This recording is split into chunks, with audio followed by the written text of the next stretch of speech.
ഉൽപ്പത്തി 47 1 മുതൽ 31 വരെയുള്ള വാക്യങ്ങൾ. യാക്കോബ് ഗോശോനിൽ ജോസഫ് ഫറവോയുടെ അടുത്ത് ചെന്ന് പറഞ്ഞു, കാനാൻ ദേശത്ത് എൻ്റെ പിതാവും സഹോദരന്മാരും വന്നിട്ടുണ്ട്. അവരുടെ ആടുമാടുകളും അവർക്കുള്ള സകലതും കൂടെ കൊണ്ടുവന്നിട്ടുണ്ട്. അവരിപ്പോൾ ഗോശോൻ ദേശത്താണ്. തന്റെ സഹോദരന്മാരിൽ 5 പേരെ അവൻ ഫറവോയുടെ മുമ്പിൽ കൊണ്ടുചെന്നു. തന്റെ സഹോദരന്മാരോട് ഫറവ ചോദിച്ചു, നിങ്ങളുടെ തൊഴിൽ എന്താണ്? അവർ പറഞ്ഞു, അങ്ങയുടെ ദാസൻ ഇടയന്മാരാണ്. ഞങ്ങളുടെ പിതാക്കന്മാരും അങ്ങനെയായിരുന്നു. അവർ തുടർന്ന് പറഞ്ഞു, ഇവിടെ താമസിക്കാനാണ് ഞങ്ങൾ വന്നിരിക്കുന്നത്. കാനാൻ ദേശത്ത് ക്ഷാമം രൂക്ഷമായതുകൊണ്ട് അങ്ങയുടെ ദാസന്മാരുടെ കാര്യങ്ങൾക്ക് അവിടെ തീറ്റയില്ല. ദയവ് ചെയ്ത് ഗോശോൻ ദേശത്ത് താമസിക്കാൻ ഞങ്ങൾ അനുവദിക്കണം. അപ്പോൾ ഫറവ ജോസഫിനോട് പറഞ്ഞു, നിന്റെ പിതാവും സഹോദരന്മാരോടും നിന്റെ അടുത്തേക്ക് വന്നിരിക്കുന്നു. ഈജിപ്ത് ദേശം മുഴുവൻ നിനക്ക് അധീനമാണ്. നാട്ടിൽ ഏറ്റവും നല്ല സ്ഥലത്ത് നിന്റെ പിതാവിനെയും സഹോദരന്മാരെയും പാർപ്പിക്കുക. അവർ ഗോശാൻ ദേശത്ത് താമസിക്കട്ടെ. അവരിൽ കാര്യശേഷിയുള്ളവരെ നിനക്കറിയാമെങ്കിൽ എന്റെ കാര്യങ്ങളെ അവരെ ഭാരം ഏൽപ്പിക്കുക. അതിനുശേഷം ജോസഫ് തന്റെ പിതാവായ യാക്കോബിനെ ഫറവോയുടെ മുമ്പിൽ കൊണ്ടുവന്നു. യാക്കോബ് ഫറവയെ അനുഗ്രഹിച്ചു. നിങ്ങൾക്ക് വയസ്സെത്രയായി? ഫറവോ ചോദിച്ചു. എന്റെ ദേശാന്തരവസ്ഥകാലം 130 വർഷമായിരിക്കുന്നു. അത് ഹ്രസ്വവും കഷ്ടപ്പാടുകളും നടന്നതായിരുന്നു. എന്റെ പിതാക്കന്മാരുടെ ദേശാന്തരവസത്തോളമായിട്ടില്ല അത്. ഫറവോയെ അനുഗ്രഹിച്ചതിന് ശേഷം യാക്കോബ് അവന്റെ അടുത്ത് നിന്ന് പോയി. ഫറവോ കൽപ്പിച്ചതുപോലെ ജോസഫ് തന്റെ പിതാവിനും സഹോദരന്മാർക്കും ഈജിപ്തിലേക്ക് ഒരു ദേശം അവകാശമാക്കി നൽകി. അവിടെ അവർ പാർപ്പിച്ചു. നാട്ടിലെ ഏറ്റവും നല്ല ദേശമായ റംസേസ് ആണ് അവൻ അവർക്ക് കൊടുത്തത്. ജോസഫ് തന്റെ പിതാവിനും സഹോദരന്മാർക്കും പിതാവിന്റെ വീട്ടുകാർക്കുമെല്ലാം അംഗ്യസംഖ്യമനുസരിച്ച് ആഹാരം കൊടുത്തു പോകുന്നു.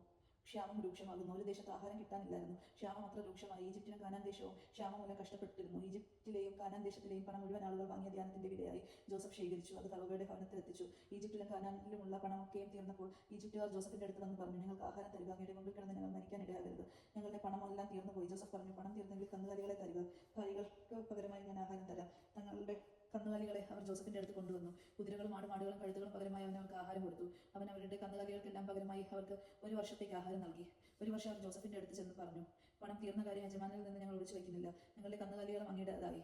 ഞങ്ങളുടെ ദേഹവും നിലവുമല്ലാതെ ഞങ്ങൾക്ക് ഇനി ഒന്നും ബാക്കിയില്ലെന്ന് അങ്ങേക്ക് കാണാമല്ലോ. ഞങ്ങളും ഞങ്ങളുടെ നിലവും അങ്ങയുടെ കൺമുൻപിൽ നശിക്കാതിരിക്കാൻ ഞങ്ങളെയും നിലത്തെയും വാങ്ങി പകരം ഞങ്ങൾക്ക് ആഹാരം തരിക. ഞങ്ങളും നിലവും ഫറവയ്ക്ക് അടിമകളായിരുന്നോളാം. ഞങ്ങൾ മരിച്ചു പോകാതിരിക്കാനും നില ശൂന്യമാകാതിരിക്കാനും വേണ്ടി ഞങ്ങൾക്ക് ധാന്യം നൽകുക. അതുകൊണ്ട് ജോസഫ് ഈജിപ്തിലെ നിലം മുഴുവൻ ഫറവോയ്ക്ക് വേണ്ടി വാങ്ങി. ക്ഷാമം വളരെ കഠിനമായി തീർന്നതിനാൽ ഈജിപ്തുകാരെല്ലാവരും തങ്ങളുടെ നിലം വിറ്റു. അങ്ങനെ നിലമെല്ലാം ഫറവോയുടേതായി. ഈജിപ്തിന്റെ ഒരറ്റം മുതൽ മറ്റേ അറ്റം വരെയുള്ള സകലരും അടിമകളായി. പുരോഹിതന്മാരുടെ നിലം മാത്രം അവർ വാങ്ങിയില്ല. പുരോഹിതന്മാർക്ക് ഈജിപ്റ്റ് വനത്തിനായി ഫറവോ ഒരു വിഹിതം നിശ്ചയിച്ചിട്ടുണ്ടായിരുന്നു. അതിനാൽ അവർ തങ്ങളുടെ നിലം വിറ്റില്ല. ജോസഫ് ജനങ്ങളോട് പറഞ്ഞു, ഇനി ഞാൻ നിങ്ങളെയും നിങ്ങളുടെ നിലത്തെയും ഫറവോയ്ക്കായി വാങ്ങിയിരിക്കുന്നു. ഇതാ വിത്ത് കൊണ്ടുപോയി വിതച്ചുകൊള്ളുവിൻ. കൊയ്യുമ്പോൾ 5-1 ഫറവോയ്ക്ക് കൊടുക്കണം. 5-4 നിങ്ങളുടേതായിരിക്കും. വിത്തിനായി നിങ്ങൾക്ക് വീട്ടുകാർക്കും കുഞ്ഞുങ്ങൾക്കുമുള്ള ആഹാരത്തിനായും അത് എടുത്തുകൊള്ളുക. അവർ പറഞ്ഞു, അങ്ങ് ഞങ്ങളുടെ ജീവൻ രക്ഷിച്ചു. യജമാനനും തങ്ങളിൽ കൃപയുണ്ടാകണം. ഞങ്ങൾ ഫറവോയുടെ അടിമകളായിരുന്നു കൊള്ളാം. അങ്ങനെ ജോസഫ് ഈജിപ്തിലെ നിലത്തെ സംബന്ധിച്ച് 5-1 ഫറവോയ്ക്ക് എന്നൊരു നിയമം ഉണ്ടാക്കി. അത് ഇന്നും നിലനിൽക്കുന്നു. പുരോഹിതന്മാരുടെ നിലം മാത്രം ഫറവോയുടേതായില്ല. യാക്കോബിന്റെ അന്ത്യാഭിലാഷം. ഇസ്രായേൽ ഈജിപ്തിലെ ഗോശോൻ ദേശത്ത് പാർത്തു.